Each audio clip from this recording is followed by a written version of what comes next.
नमस्कार, मध्य प्रदेश की महाडिबेट देख रहे हैं आप। मैं हूं प्रशांत कटारे।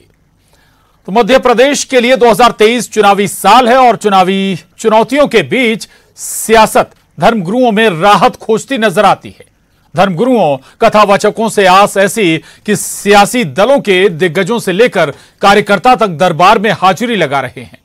वजह धर्मगुरुओं के लाखों फॉलोअर।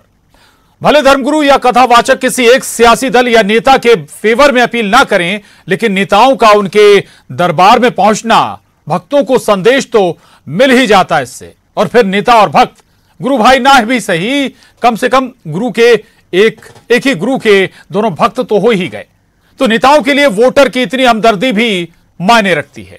इससे इतर एक सवाल धार्मिक आयोजनों पर भी, कोई महोत्सव करें, महायज्ञ करें, दरबार लगाएं, उनमें श्रद्धालुओं को आमंत्रित करें तो उनके लिए व्यवस्थाएं भी करें, बजाय प्रशासन पर ठीकरा फोड़ने के। आज इन दोनों पहलुओं पर करेंगे महाडिबेट।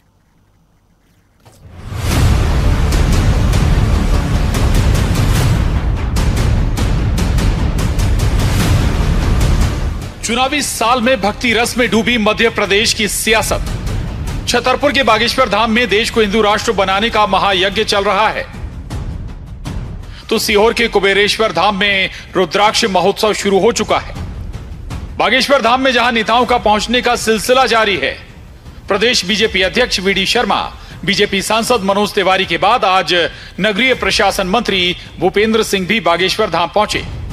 तो सीएम शिवराज भी सीहोर के कुबेरेश्वर धाम जाने वाले थे, लेकिन भीड़ को ध्यान में रखकर सीएम का सीहोर दौरा टाल दिया गया। इधर राजधानी भोपाल में पंडोखर सरकार के दरबार में भी नेताओं ने हाजिरी लगाई। देखिए, भगवान बागेश्वर धाम जी इस क्षेत्र में एक श्रद्धा और आस्था का बड़ा केंद्र है और हम लोग पूर्व में भी यहाँ पर आते रहे हैं और अब पूरे देश के लोग यहाँ पर आ रहे हैं, तो लोगों के लिए अच्छा है, श्रद्धा और आस्था का केंद्र। केवल बीजेपी नहीं बल्कि कांग्रेसी भी भक्ति रस में डूबे हैं। पूर्व मुख्यमंत्री कमलनाथ पहले ही बागेश्वर धाम में हाजिरी लगा चुके हैं और आज पूर्व मंत्री पीसी शर्मा भी बागेश्वर धाम पहुंचे। मैं हनुमान जी के दर्शन करने, प्रार्थना करने आया था कि मध्य प्रदेश का भविष्य सुरक्षित रहे। आज मध्य प्रदेश में जो चुनौतियां हैं, इन चुनौतियों का सामना हम सब मिलके करें। महाराज जी ने क्या आशीर्वाद दिया? कमलनाथ जी, महाराज जी ने क्या आशीर्वाद दिया है? महाराज जी ने आशीर्वाद मुझे आवश्यक दिया और वो सबको आशीर्वाद देते हैं।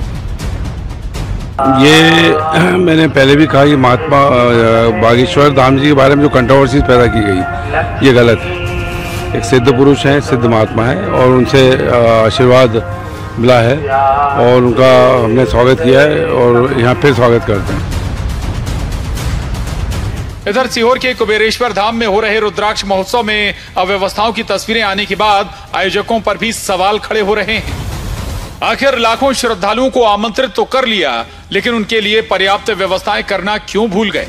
आप कहाँ से आई और क्या व्यवस्था? दिल्ली। बिल्कुल बेकार व्यवस्था है, बिल्कुल स्ट्रक्चर बेकार है यहाँ का। रुकने का इंतजाम नहीं, खाने पीने का इंतजाम नहीं, पानी भी पैसों से लेना पड़ रहा है। क्या क्या सुना था महाराज जी के बारे में? क्या कि सब कुछ मिलेगा, सब व्यवस्था होंगी, बस आएंगी लेने जाने छोड़ने, कुछ भी नहीं है ऐसा यहाँ। अगर हमारे जैसा टीनेजर आए कि चलो सब कुछ है वहाँ पे, तो फिर वो हाथ जोड़ लेगा, आएगा ही नहीं, पसंद ही नहीं करेगा। वैसे सियासत की भक्ति वोट की शक्ति तक सीमित होती है। धार्मिक संस्थानों, धर्म गुरुओं से जनता का मोह भंग हुआ तो सियासत पहले मुंह मोड़ लेती है। इधर ऐसे धार्मिक आयोजनों और आयोजकों की व्यवस्था पर भी सवाल है। आखिर श्रद्धालुओं को आमंत्रित किया तो व्यवस्थाएं भी करनी चाहिए थी। क्या आयोजकों ने प्रशासन को उत्सव में आने वाले श्रद्धालुओं और उनके लिए किए गए इंतजामों की सूचना दी थी? और क्या प्रशासन दी गई जानकारी और श्रद्धालुओं के लिए की गई व्यवस्थाओं से आश्वस्त था? छतरपुर से शैलेंद्र भदौरिया, भोपाल से अनुराग श्रीवास्तव, न्यूज 18 मध्य प्रदेश छत्तीसगढ़। तो हम ये कह भी रहे हैं कि चुनावी साल में सियासत का ये भक्ति काल चल रहा है और ऐसे में सियासी भक्ति नेताओं की, राजनेताओं की, हम किसी एक दल की बात नहीं कर रहे हैं, दोनों बड़े दल इस वक्त भक्ति में लीन उनके नेता नजर आ रहे हैं, चाहे बागेश्वर धाम जाने की बात हो, सीहोर जाने की बात हो या फिर पंडोखर धाम जाने की बात हो। अभी लगातार नेताओं का हाजिरी लगाना ऐसी जगहों पर जारी है। तीन खास मेहमान हमारे साथ इसी पर चर्चा करेंगे। राकेश शर्मा जी है, नेता बीजेपी, बहुत स्वागत है राकेश शर्मा जी आपका। अजीत भदौरिया जी, प्रवक्ता कांग्रेस, आपका भी बहुत स्वागत है। और महामंडलेश्वर स्वामी शैलेशानंद गिरी जी हमारे साथ हैं, आपका भी बहुत स्वागत है। स्वामी जी, चर्चा की शुरुआत में आपसे ही करूंगा।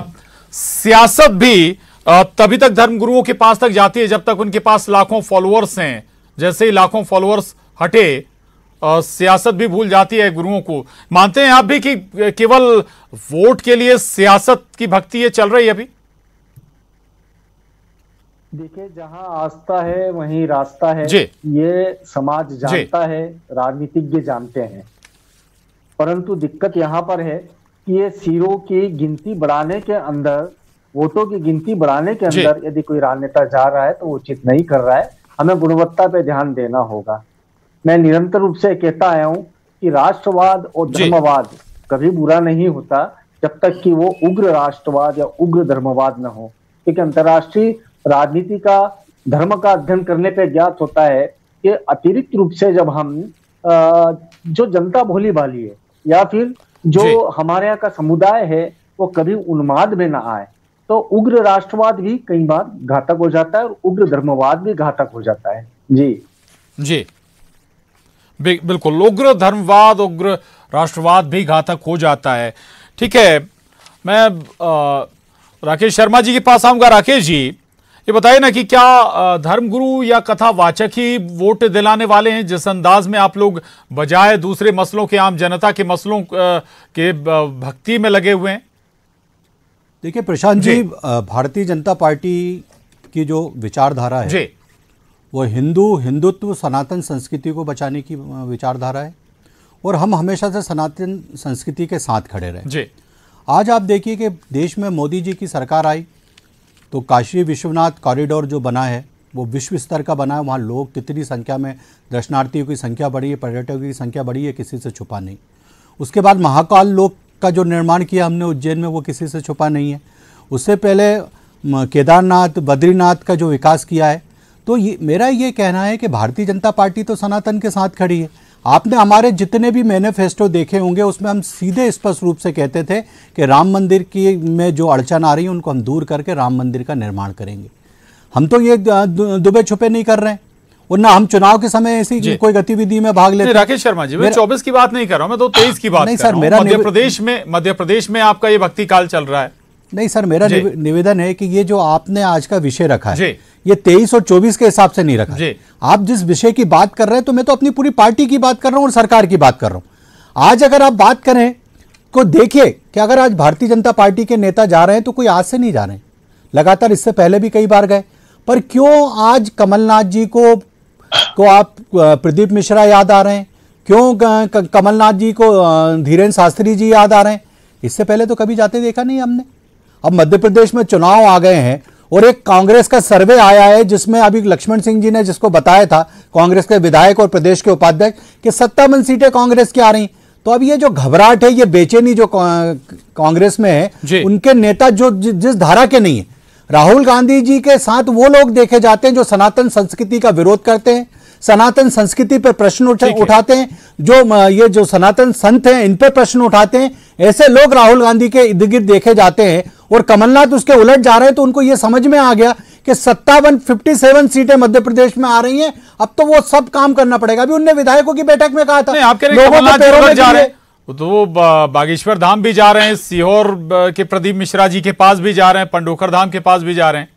सर मैंने यही कहा ना कि ये चुनाव के समय जाते हैं और हम 12 महीने प्रणाम करते हैं संतों को, क्योंकि हमारे आदर्श है और हमें मार्गदर्शन देते हैं।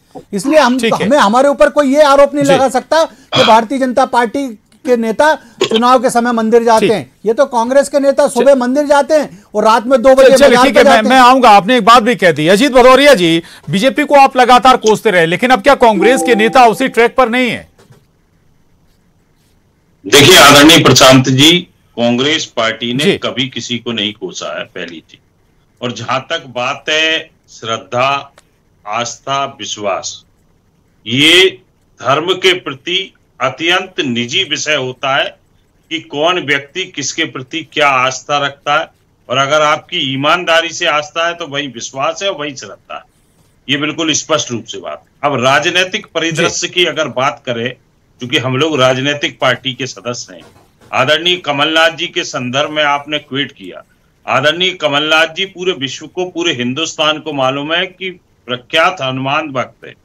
जब वो मध्य प्रदेश में राजनीति नहीं करते थे, देश की राजनीति करते थे, उस समय भी उन्होंने छिंदवाड़ा में कितना बड़ा हनुमान जी का मंदिर बनवाया।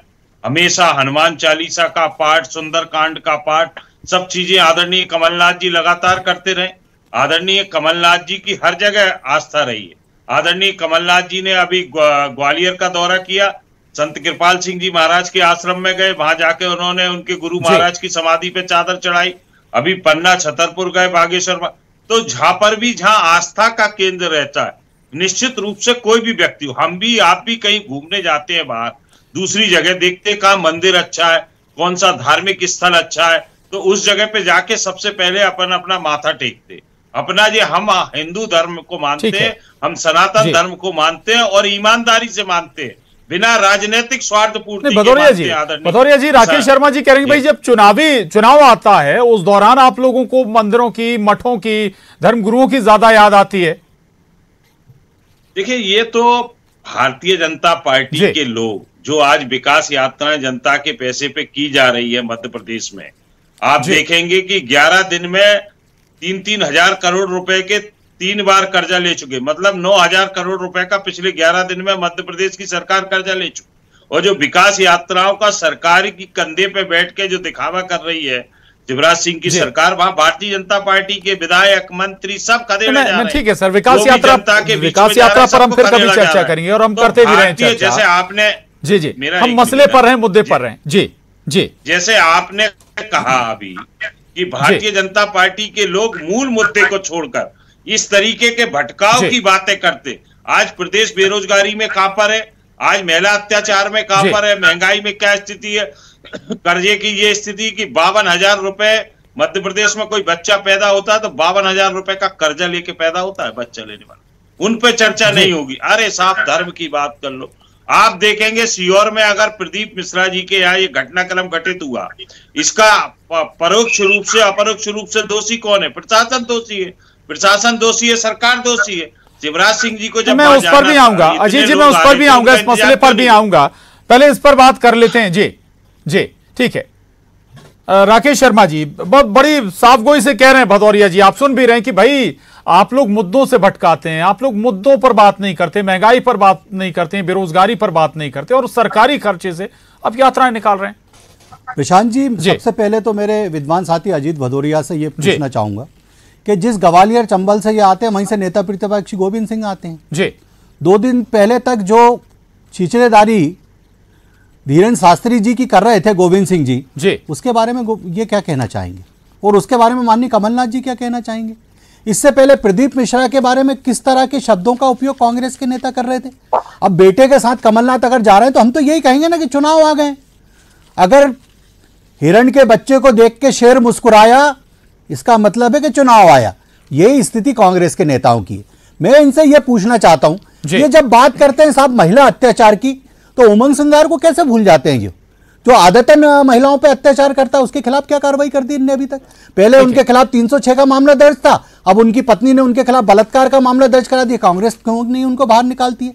अभी एक विधायक के ऊपर 420 का मामला दर्ज हुआ था, कोर्ट ने 2 साल की सजा दी थी, उनको क्यों नहीं पार्टी से ये निकालते हैं? और हिंदुस्तान में सबसे ज्यादा बलात्कार राजस्थान में होते हैं, वहां का मंत्री कहता है यहाँ मर्द रहते हैं साहब, इसलिए बलात्कार हो रहे हैं। तो ऐसी बातें कांग्रेस के नेताओं को शोभा नहीं देती। और दूसरी बात, ये जब बेरोजगारी की बात करते हैं 36.5% है राजस्थान में बेरोजगारी, वो मध्य प्रदेश में 0.5 है। कहां ज्यादा है ये इनसे भी पूछ लीजिए। मेरा एक और बात है, विषय पे आता हूं। भदौरिया जी कर्ज लेने का जिक्र आप कर रहे थे, ये बताइए ना, जब आप लोगों की सरकार थी आप लोगों ने भी कर्ज लिया, जब पूछा कि आपने कर्ज लिया तब आपने कहा कि हम तो किसान कर्ज माफी कर रहे हैं। 20,000 करोड़ का कर्ज। देखिए प्रशांत जी, 3 लाख करोड़ का कर्जा छोड़ के गए थे शिवराज सिंह जी जब 2018 में गए थे। उसका रेशो उठा के देख लीजिए। कमलनाथ जी ने कभी कर्जा लेके घी नहीं पिया है।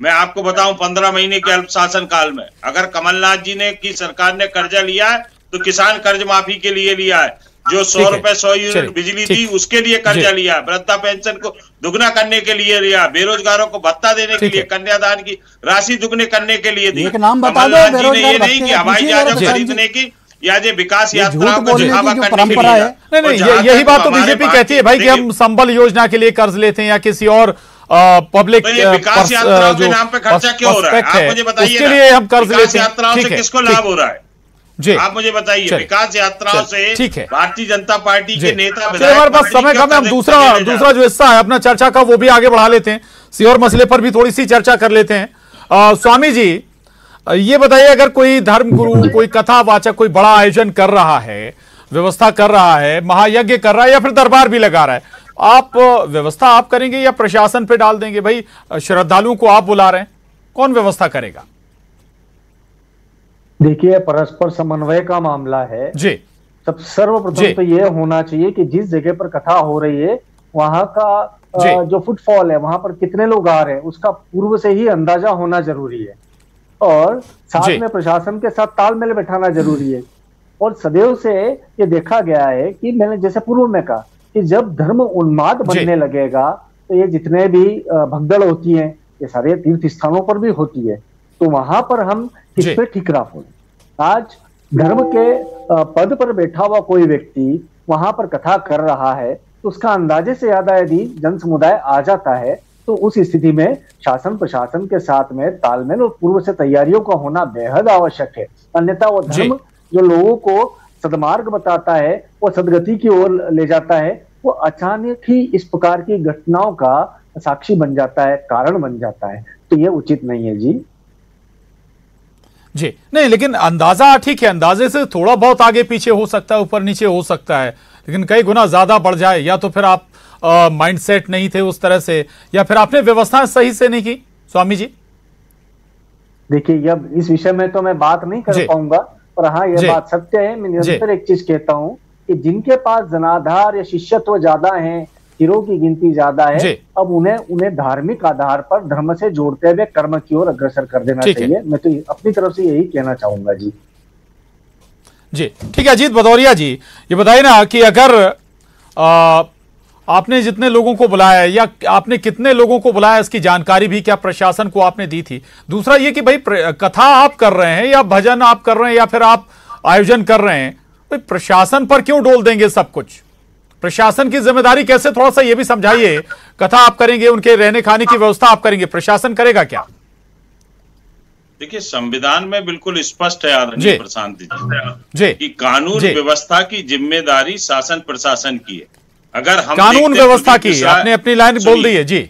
जी हाँ, प्रदीप मिश्रा जी के यहाँ पर ये स्थिति पहली बार निर्मित नहीं हुई है। मैं आपको बताऊं, इससे पूर्व में भी प्रदीप मिश्रा जी का जब ग्राफ एकदम से बढ़ा कि 1-2 लाख आदमी, मुझे लगता है 1-2 साल पहले एकदम से सीहोर में आ गए थे, उस समय चारों तरफ के रास्ते बंद हो गए थे, उस समय प्रदीप मिश्रा जी हाईलाइट हुए थे, जहां तक मुझे संज्ञान में। 2 साल पुराना किस्सा है इनका। और अगर उसके बाद वो कॉल कर रहे हैं रुद्राक्ष यज्ञ के लिए, रुद्राक्ष फ्री में देने के लिए लोगों को बुला रहे हैं, कॉल कर रहे हैं, तो कलेक्टर एसपी की जिम्मेदारी है, एसडीएम और वहां के स्थानीय अधिकारियों की जिम्मेदारी है, वो जाके जो समिति के लोग हैं उनसे संपर्क करें कि भाई कितने लोग आएंगे, कहाँ ठहराओगे आप, कहाँ पर पार्किंग है वाहनों की, कैसे आप उन लोगों के रुकने की व्यवस्था, दैनिक दिनचर्या नित्य कर्म की व्यवस्था आप लोगों ने कहाँ की है, ये सब शासन प्रशासन की समन्वय बना के। भीड़ तो देखिए आदरणीय प्रशांत जी, सब लोग जानते हैं कि जैसे हमने इकट्ठा करा तो भाई शासन प्रशासन है, वो व्यवस्था करता है कि कहाँ से ट्रैफिक डाइवर्ट होगा, कहाँ पे लोगों को रुकवाया जाएगा, कहाँ तक वाहन रोक दिए जाएंगे, कहाँ से पैदल लाया जाएगा। तो इसमें मुझे लगता है जैसे स्वामी जी महाराज ने कहा है कि बिल्कुल निश्चित रूप से गलती दोनों तरफ से है, और ज्यादा गलती में शासन प्रशासन और सरकार की मानता हूं, और वो भी तब जब सरकार भदौरिया जी को सुन रहे हैं, राकेश शर्मा जी आने वाला है, प्रशासन फेल हो गया है यहाँ पर। देखिए प्रशांत भाई, मैं आपकी जानकारी के लिए बताऊं, आपके चैनल पे भी ये चला था कि वहां पर एसपी और कलेक्टर परमानेंट है, ऐसा नहीं है कि वो अपने ऑफिस में बैठकर उसकी व्यवस्था को देख रहे हैं। उसके बाद कमिश्नर और आईजी ने वहां जाके बैठक की थी प्रशासन में। नहीं सर मुझे बोल लें प्लीज। कमिश्नर और आईजी ने वहां के व्यवस्थापकों से बैठक की थी, जिसमें यह बताया गया था कि प्रतिदिन 2 लाख लोग लाएंगे, 2 लाख लोग वहां आएंगे। आज वहां स्थिति यह है कि 4.5 से 5 लाख लोग इकट्ठे पहुंच रहे हैं। दूसरी बात, यह किसी से छुपा नहीं है कि जहां पर यह स्थान है वहां पर आसपास ना कोई होटल है, ना कोई लॉज है और ना किसी तरह की बड़ी कोई व्यवस्था है। उसके बाद भी अगर प्रशासन ने वहां व्यवस्थाएं जुटाई, राकेश जी यहीं से तो सवाल खड़ा होता है कि भाई जो जानकारी आपको समिति या आयोजन समिति दे रही है, आपने पुष्टि की क्या कि भाई वास्तविकता ऐसी है? और अगर जितने लोगों का दावा किया जा रहा है उनके लिए व्यवस्थाएं हैं क्या उस क्षेत्र में, इलाके में जिसका जिक्र आप कर रहे हैं कि आसपास सारे गांव हैं? सर जब प्रशासन की कोई जिम्मेदारी नहीं है क्या? सर प्रशासन की जिम्मेदारी है ना जी। आप देखिए वहां पे इतने जब 4.5-5 लाख लोग पहुंच रहे हैं प्रशांत भाई, तो उनकी गाड़ियां भी पार्क हो रही हैं, वो वहां कथा स्थल पे भी जा रहे हैं, उनको पीने की पानी की व्यवस्था भी शासन प्रशासन कर रहा है, उनकी भोजन की व्यवस्था भी जितनी आवश्यकता उस हिसाब से कर रहा है। पर आप ये देखिएगा, आप मेरा भी निवेदन है प्रशांत भाई, अगर आप 2 लाख लोगों की कैपेसिटी के हिसाब से अगर विचार बना रहे हैं कि रोज 2 लाख लोग आएंगे, वो वहीं 5 लाख लोग आ जाएंगे, तो थोड़ी सी तो अव्यवस्था फैलती है, उसको भी संभालने का काम प्रशासन कर रहा है। जी भदौरिया जी, पूरी तरह से जिम्मेदारी से वहां काम निभाया जा रहा है। देखिए प्रशांत जी, भारतीय जनता पार्टी के मित्र के बयान से स्पष्ट हो जाता है कि कलेक्टर, एसपी, कमिश्नर, आईजी सब वहां पर मीटिंग कर रहे हैं समिति के लोगों के साथ। समिति के लोग जो बयान दे रहे हैं, जो बता रहे हैं, उस पर वो अपना विवेक न लगाते हुए उन पर विश्वास कर रहे हैं। इससे क्या स्पष्ट हो रहा है कि शिवराज सिंह की सरकार में फील्ड नहीं भदौरिया जी बताइए ना, जो आयोजन समिति है या जो आयोजन कर रहा वही बताएगा ना जानकारी, एसपी, आईजी, कमिश्नर जानकारी तो वही देगा ना कि भाई कितने लोगों को हम बुलाएंगे, कैसे आयोजन करेंगे, कितने एक दिन में कितने लोग आएंगे। तो वो अपना दिमाग लगाता प्रशांत जी, मैं आपसे कह रहा हूँ, योग्य अधिकारी होता तो वो अपना दिमाग लगाता। बयान दे रहे हैं, शर्म आना चाहिए। रोज अधिकारियों को धमकाने का काम करते हो आप भी चैनल पे बैठ के यही कर रहे हो, कमलनाथ भी यही कर रहे हैं, विधायक भी ये कर रहे हैं, तो आप भी प्रशासन को घेरने का काम कर रहे हैं। मुझे तो बड़ा दुख होता है, दुख होता है, अंडर द टेबल दुख होता है। ये बता दीजिए आपने कैसे, जिन लोगों की जान गई उसका जिम्मेदार राकेश शर्मा जी, भाई इंटरनल रिपोर्ट्स होती है प्रशासन के पास, LIU होता है, आपका प्रशांत भाई, आप अपने रिपोर्टर और कैमरामैन को भेजिए, वहां प्रशासन की व्यवस्था नहीं हो तो जो आप सजा देंगे मैं पाने के लिए तैयार हूं। 4.5-5 लाख लोगों की व्यवस्था हो रही है, 4.5-5 लाख लोगों की व्यवस्था हो रही है, और ये गाल बजा रहे हैं यहाँ बैठकर। शासन प्रशासन को रोते रहते हैं 24 घंटे, 23 के बाद 24 आएगी, सोमवार मंगलवार आएगा, ये कमलनाथ कर रहे हैं, ये प्रवक्ता कर रहे हैं, वहां सब व्यवस्था हो रही है। आप अपने असली रोल में आ गए हैं, आप असली रोल में आ गए, हिंदुत्व के विरोध में आ गए। ये आपके जो चोला उतारते हो ना, जल्दी उतार लिया करो, और ये कमलनाथ को भी सिखाओ कि नकली शादियों के पास जाना बंद करें। चल ठीक है, दो-तीन बातें तो भाई की भक्ति से ज्यादा आम जनता के मसलों पर बात करें। दूसरा ये कि आयोजन करें तो व्यवस्था जरूर करें, उसका ख्याल जरूर रखें कि भाई कितने लोग आने वाले, किसी की सेहत से खिलवाड़ ना हो। बहुत शुक्रिया आप तीनों खास मेहमानों का। महाडिबेट में बस इतना ही।